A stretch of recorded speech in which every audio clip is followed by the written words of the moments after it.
우리와 함께 하시는 임마누엘 주 예수 그리스도께서 저와 여러분과 함께 하시기 위해서 이 땅에 오셨고 지금도 함께 하기 위해서 오셨고 또한 부활하신 후에는 재림의 주로 다시 오실 줄로 믿습니다. 임마누엘 하나님과 늘 함께하는 우리 목민의 모든 권속들이 되기를 간절히 소망합니다. 여러분, 오늘 예배를 마친 후에 1층 로비에서 새해 달력을 받아가라고 말씀을 드렸는데 여러분 새해가 되었습니다. 새해 복 많이 받으십시오. 오전부터 뭘 잘못 먹었나 라고 이렇게 생각하시는 분들이 계실지 모르겠는데, 교회력으로 한 해를 이해하자면 대림절이 시작하는 그날이 새해를 시작하는 첫날입니다. 특별히 올해는 12월 1일이 대림절을 시작하는 주일이기 때문에 또 다른 또 의미가 있다라고 생각이 되는데, 오늘이 우리가 과거의 주님의 그 오심과 그리고 나의 인생 가운데 찾아오실 주님과 그리고 앞으로 다시 오시겠다고 약속하셨던 그 재림의 그 주님을 기억하고 기다리는 대림절의 첫날인데, 교회력으로 볼 때는 한 해를 시작하는 첫날이기 때문에 제가 새해 복 많이 받으시라고 인사를 드렸습니다. 우리 초대교회 우리 성도 믿음의 조상들이 얼마나 한 해를 시작함에 있어서 무엇이 중요한지를 우리에게 일러주고 가르쳐주는 것이라 생각이 됩니다. 한 해를 시작하면서 주님을 고대하고 갈망하는 삶을 살아야 한 해를 온전히 살아갈 수 있다는 그 믿음의 고백이 우리 믿음의 선배들에게 있었던 것이죠. 마찬가지로 대림절을 시작하는 올 한 해도 하나님의 그 풍성한 은혜가 있기를 간절히 소망하며 살아가는 저와 여러분이 되기를 간절히 바랍니다. 여러분, 대림절은 성탄절 전 4주 동안에 예수님의 오심을 기다리며 그리고 기도하고 묵상하는 절기입니다. 그런데 이 대림절은 라틴어 어드벤투스라는 단어에서 유래되었는데, 그 뜻은 도착, 오심이라는 뜻을 가지고 있습니다. 그래서 과거에 오신 예수님, 그리고 현재 우리의 삶 속에서 임재하시는, 우리 삶 속에 임재하시고 우리 삶 속에 찾아오시는 예수님, 그리고 다시 오실 예수님을 동시에 기억하고 기다리는 절기가 바로 이 대림절입니다. 그런데 이 기다림은 단순히 크리스마스를 준비하는 시간으로 준비하는 것이 아니라, 그것을 기다리는 것이 아니라, 이 기다림은 예수님의 오심을 통해 하나님께서 우리의 인생 가운데 행하실 일을 소망하며 기대하며 기다리는 적극적인 행위라는 것을 우리가 기억해야 합니다. 단순히 이 기다림을 우리가 소극적으로 이해하지만 그것이 아니라, 하나님께서 우리의 인생 가운데 예수 그리스도를 보내셔서 우리의 인생 가운데 주 예수 그리스도께서 오심으로 우리에게 행하실 일들을 기대하고 기다리는 적극적인 기다림의 시간이라는 것을 우리가 기억해야 한다는 거예요. 대림절에 과거에 오신 예수님을 기억하고 현재 우리 삶 속에 찾아오시는 예수님을 기대하고, 그리고 다시 오심으로 재림하시는 예수님을 적극적으로 기다려야 하는 이유는 기다림 속에서 하나님과의 관계가 회복되기 때문에 그렇습니다. 기다림 속에서 하나님의 은혜를 더욱더 충만하게 누릴 수 있기 때문에 그렇습니다. 그리고 기다림 속에서 또한 예수 그리스도만이 희망이 되신다는 것을 깨닫고 소망을 발견하는 시간이 되기 때문에, 이 기다림의 시간은 소극적인 시간이 아니라 적극적인 기다림의 시간이 되어야 한다는 것입니다. 하지만 어떻습니까? 오늘날 바쁜 일상으로 인해서, 그리고 해마다 습관적으로 맞이하는 성탄으로 인해, 그리고 세상의 화려한 그 성탄의 문화들로 인해서, 세상의 그 문화들로 인해서 성탄의 참된 그 의미와 그 기다림의 그 시간이 많이 퇴색되었죠. 많이 퇴색되었습니다. 그래서 우리에게 크게 와닿지 않는 것도 사실이라고 저는 생각합니다. 그래서 여러분, 다시 한 번 더 이 대림절 기간 동안 우리의 마음 가운데 그 성탄의 참된 의미와 그 과거에 오신 예수님, 그리고 우리 인생 가운데 찾아오시는 예수님, 그리고 다시 오시겠다라고 이렇게 약속하셨던 그 예수님, 그 예수님을 기다리는, 참되게 기다리는 그 시간이 되기를, 또한 그것이 회복되기를 간절히 소망합니다. 이처럼 대림절은 기다림의 절기인데 예수님의 오심에 어떤 소망이 있는지 오늘 말씀을 통해서 구체적으로 살펴보면서 하나님의 은혜를 나누고자 합니다. 여러분, 예수님이 오시는 그날 그때를 우리가 알지 못하지만 왜 그 기다림에 소망이 있습니까? 언제 오실지 우리가 알 수 없지만 그 기다림에 소망이 있는 이유가 무엇입니까? 여러분, 우리가 오늘 읽었던 14절 말씀을 세번역 성경으로 보면 이렇게 기록하고 있습니다. 나 주의 말이다. 보아라, 내가 이스라엘 가문과 유다 가문에 약속한 그 복된 약속을 이루어 줄 그날이 오고 있다. 우리의 기다림에 소망이 있는 것은 아버지 하나님께서 약속하신 그날이 이미 왔고, 그리고 아버지 하나님께서 약속하신 그날이 우리의 인생 가운데 예수 그리스도를 통해서 이루어지기 때문에, 그리고 그날이 다시 오실 것이라고 약속하신 날이기 때문에, 그리고 그것이 오고 있기 때문에 우리에게 그 기다림 가운데 소망이 있는 것이죠. 하나님께서 약속하신 그 복된 약속이 이루어지는 그날이 반드시 오기 때문에 그날 그때는 우리가 알지 못하지만 기다림에 소망이 있는 것입니다. 여러분들, 이 말씀이 기록된 당시 그 이스라엘 백성들의 그 상황을 한번 생각해 보십시오. 예레미야서가 기록될 당시의 그 시대적 배경은 이미 바벨론의 포로로 끌려가서 남유다 백성들에겐 전혀 소망이 없던 시간이었습니다. 아주 비참하게 하루하루를 살았던 그런 시간이었습니다. 하고 싶은 것도 마음대로 할 수 없을 때였습니다. 먹고 싶은 것도 제대로 먹지 못하던 때였습니다. 심지어 하기 싫은 일을 억지로 해야 했을 때였습니다. 포로로 있었기 때문에 아무런 희망과 소망이 없을 때였던 것입니다. 그래서 말할 수 없는 고통과 상대적인 박탈감으로 인하여서 하루하루 탄식하며 눈물을 흘리며 고통 가운데 있을 때 아버지 하나님께서 예레미야를 통하여서 약속하신 그날이 오고 있다라고 희망의 메시지를 전해 주신 것이죠. 아무런 소망이 없이 지옥같이 살아가는 이스라엘 백성들에게 하나님께서 예레미야 선지자를 통하여서 복된 약속을 이루어 줄 그날이 오고 있다라고 이렇게 말씀하셨던 겁니다. 이스라엘 집과 유다 집에 약속한 그 복된 약속을 이루어 줄 그날이 오고 있다. 물론 그날 그때가 언제였는지 알 수 없었습니다.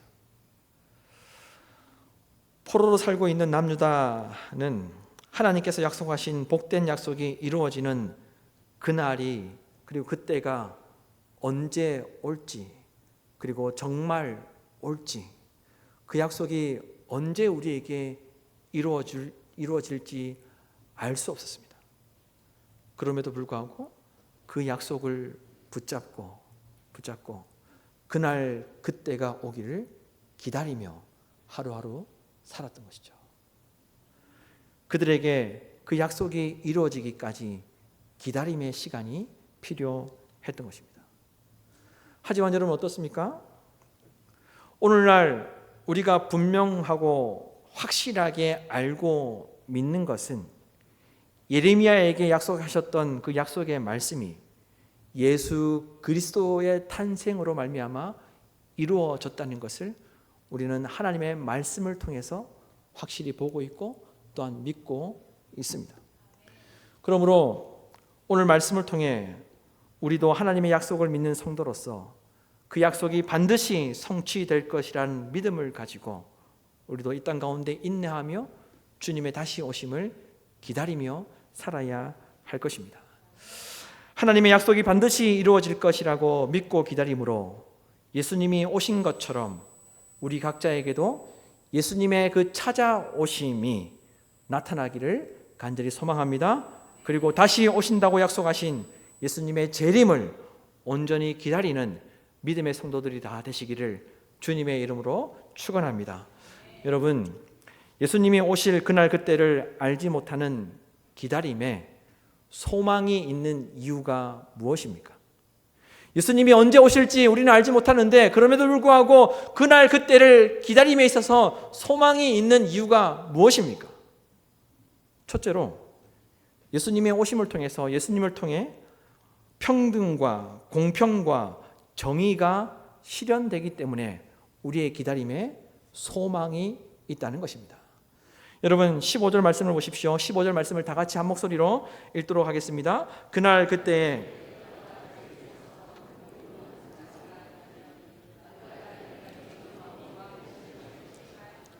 아멘.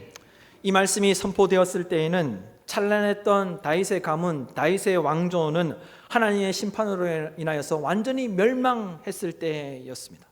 더 이상 다윗의 가문, 다윗의 나라, 다윗의 왕조를 상상할 수 없을 정도로 멸망할 때였습니다. 그러나 그럼에도 불구하고 하나님께서 다시 다윗의 왕조를 회복시키시겠다고 약속하셨던 것이죠. 다윗에게서 한 의로운 가지가 나서 공평과 정의를 실현하게 될 것이다. 공평과 정의가 실현될 것이다 라고 하나님께서 약속하셨습니다. 다윗에게서 나는 한 의로운 가지는 누구를 이야기하는 것입니까? 예수 그리스도. 예수 그리스도를 이야기하는 것이죠. 사실 다윗의 왕조가 영원할 것이다 라고 약속하신 그 약속은 예레미야서가 기록되기 이미 300년 전에 하나님께서 이미 약속하셨습니다. 사무엘 선지자에게 이 예레미야서가 기록되기 전 300년 전에 이미 다윗의 왕조, 다윗의 나라, 다윗의 그 왕위는 영원할 것이라고 약속해 주셨습니다. 사무엘하 7장 16절 말씀에 보면 이렇게 기록하고 있죠. 내 집과 내 나라가 내 앞에서 영원히 보존되고 내 왕위가 영원히 경고하리라 하셨다 하라. 하나님은 사무엘 선지자를 통해 예레미야서가 기록되기 300년 전에 다윗에게 약속하시기를 다윗의 왕이, 다윗의 나라가 영원히 견고하게 보존될 것이다 라고 약속하셨습니다. 그리고 그 약속을 300년 후에 예레미야를 통하여서 다시 한 번 더 약속해 주셨던 것이죠. 그리고 학자들마다 차이가 있지만 이 예레미야서가 주전 600년에서 500년 사이에 기록되었다라고 그렇게 이야기하고 있기 때문에 이 예레미야의 말씀 이후에 500년에서 600년 후에 임마누엘로 예수 그리스도께서 탄생하심으로 말미암아 그 구약의 예언의 말씀이 성취된 것입니다. 따라서 예수님이 그 구약의 900년 전의 예언과 그리고 600년 전의 예언과 그 예언의 그 성취를 통해서 임마누엘로 이 땅에 오셔서 공평과 정의를 실현하신 것이죠. 여러분 한번 생각해 보십시오. 다윗이 왕이 된 후 솔로몬이 그 왕위를 이어받게 됩니다. 그런데 솔로몬이 왕이 된 후부터 이스라엘은 멸망의 길로 가기 시작했습니다. 그래서 북이스라엘과 남유다로 나누어지게 되죠. 그리고 북이스라엘 왕과 남유다의 왕들이 범죄함으로 인하여서 이스라엘 백성들도 하나님 앞에 범죄하게 만들었습니다. 그래야 결국 어떻게 됩니까? 하나님의 심판을 받고 이 북이스라엘과 남유다가 멸망을 하게 됩니다. 뿐만 아니라 남유다는 영원할 것이라 약속하셨지만 그들의 범죄함으로 인하여서 영원할 것이라 이야기하셨던 그 예루살렘 성이 바벨론으로 인하여서 완전히 파괴되게 되고 남유다 백성들은 바벨론으로 끌려가서 포로 생활을 하게 되죠. 따라서 당시에 다윗의 왕조, 다윗의 가문, 다윗의 나라는 이제 영원히 멸망하였다라고 모든 사람들이 생각하고 있을 그때에 아니다.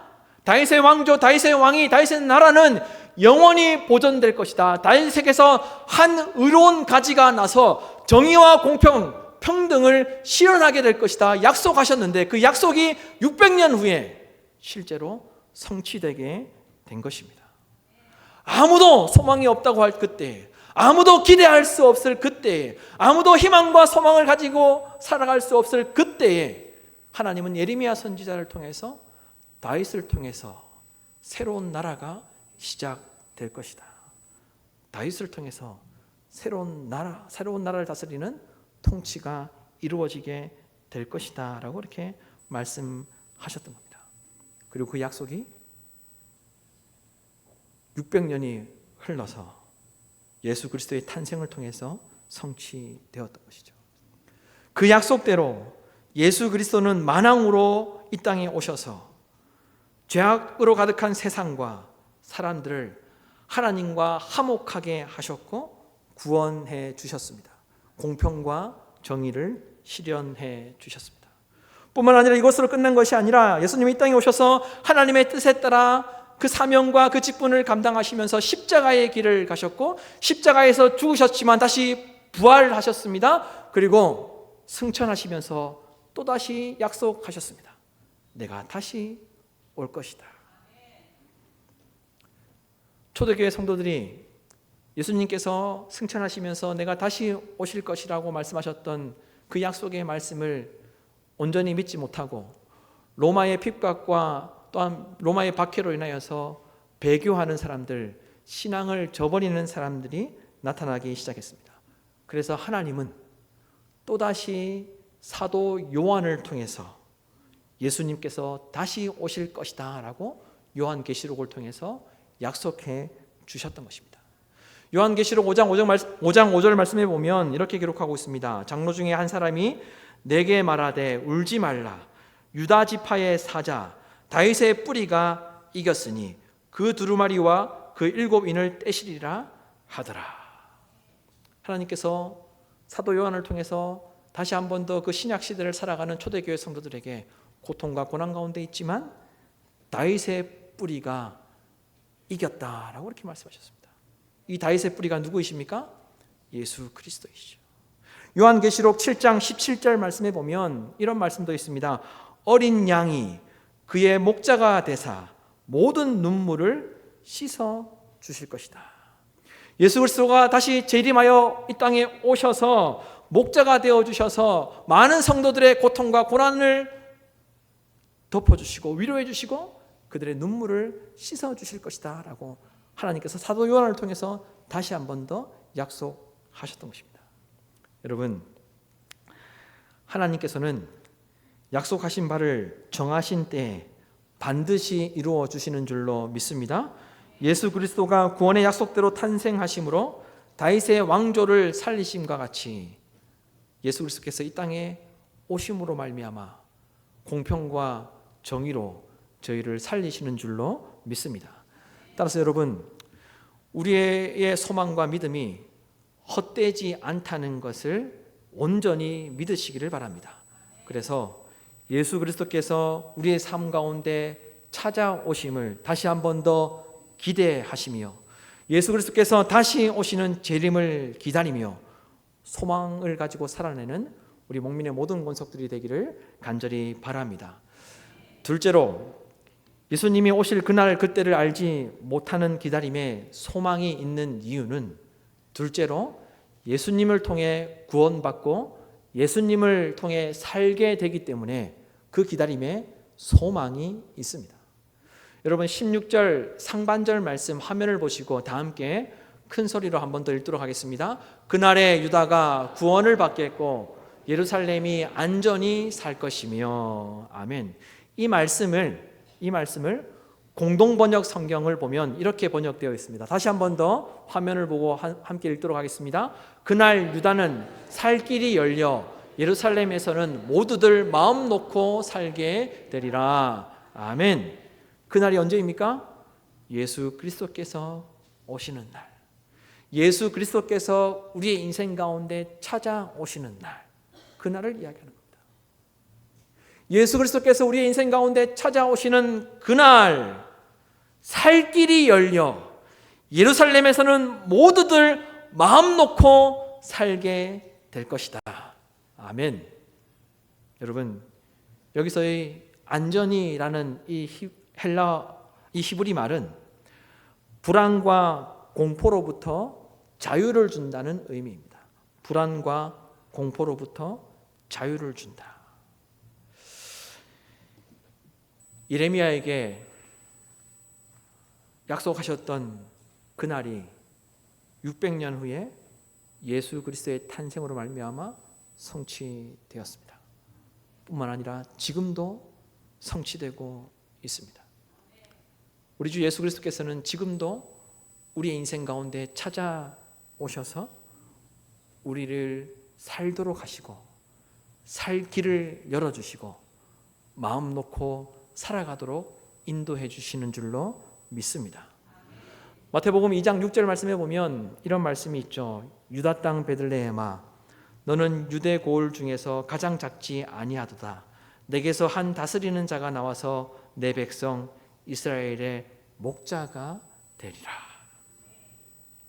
양 같은 우리를 주님께서 오셔서 친히 목자가 되어 주셔서 우리를 보호하시고 우리를 인도하시고 우리에게 살 길을 열어주시고 우리를 살리시는 줄로 믿습니다.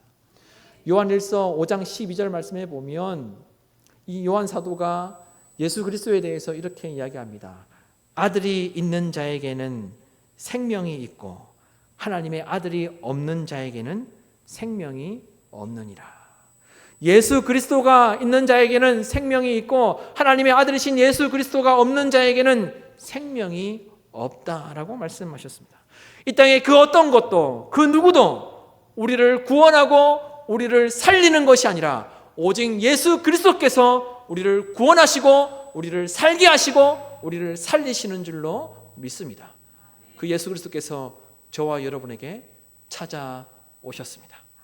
그래서 우리가 살게 되고 살 수 있고 앞으로도 살게 될 줄로 믿습니다. 팀 켈러 목사님도 예수 그리스도에 대해서 이렇게 이야기하였습니다. 예수님은 궁극적으로 세상에 어그러진 모든 것을 회복시키시고 만사를 올바르게 만드신다.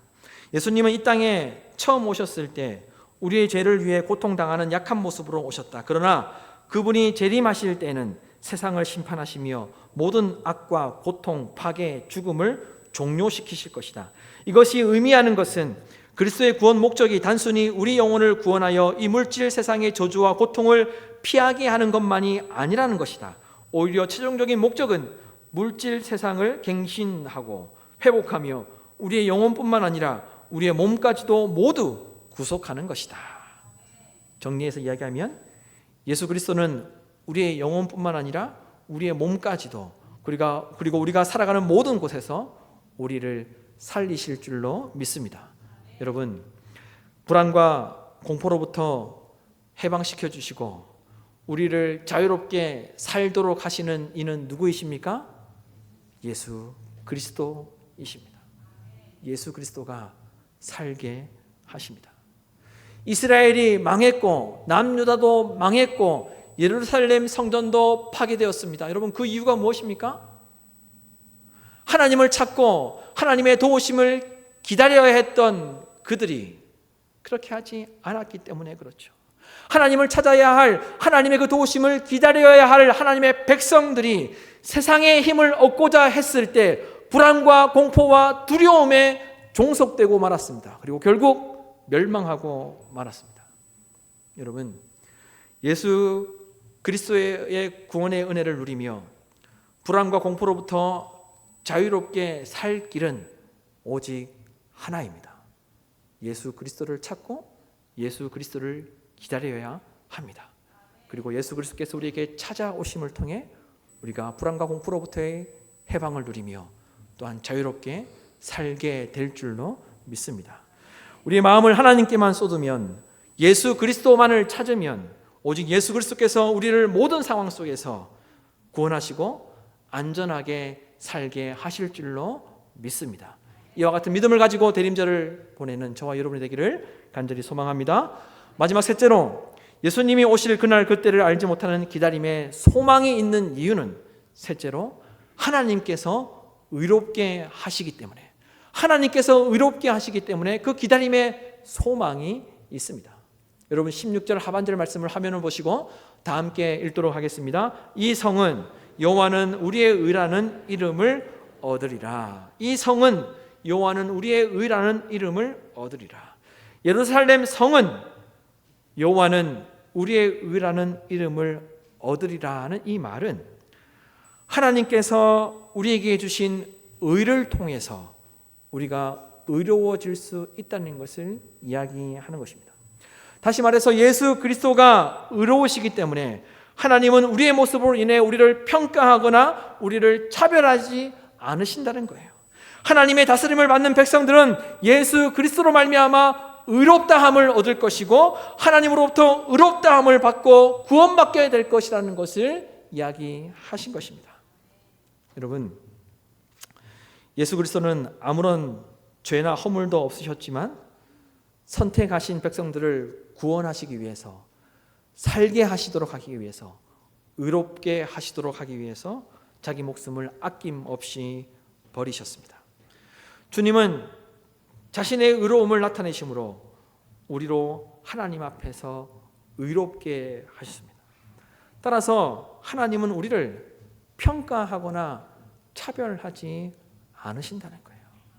우리를 의롭게 보신다는 거예요. 여러분, 우리는 다시 오신다고 약속하셨던 예수님의 그 재림의 때가 언제인지 그날 그때를 우리는 알 수 없습니다. 그러나 분명한 것은, 우리가 말씀을 통해서 확인할 수 있는 것은, 오늘 말씀 예레미야 33장에 예언된 다윗에게서 한 의로운 가지가 나게 된다는 그 말씀은 600년 후에 성취되었습니다. 오늘로부터 계산하자면 2000여 년 전에 성취되었습니다. 따라서 약속하신 말씀대로 예수 그리스도의 오심으로 말미암아 예수 그리스도를 믿는 성도들은 구원받고 의롭다함을 얻었습니다.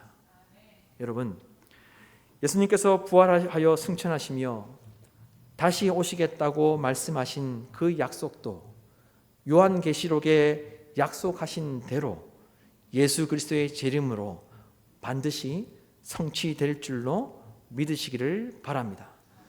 여러분, 대림절은 예수 그리스도를 기다리는 기다림의 절기입니다. 과거에 오신 예수님을 통해 하나님의 약속이 반드시 성취된다는 것을 믿음으로 예수님의 탄생을 기뻐하시는 저와 여러분이 되기를 바랍니다. 그리고 현재 우리 인생 가운데 찾아오시는 예수님으로 말미암아 참된 안식과 평화를 누리는 우리 목민의 모든 권속들이 되기를 간절히 소망합니다. 뿐만 아니라 다시 오실 예수 그리스도의 재림을 소망하며 온전히 기다리는 믿음의 성도들이 다 되시기를 주님의 이름으로 축원합니다.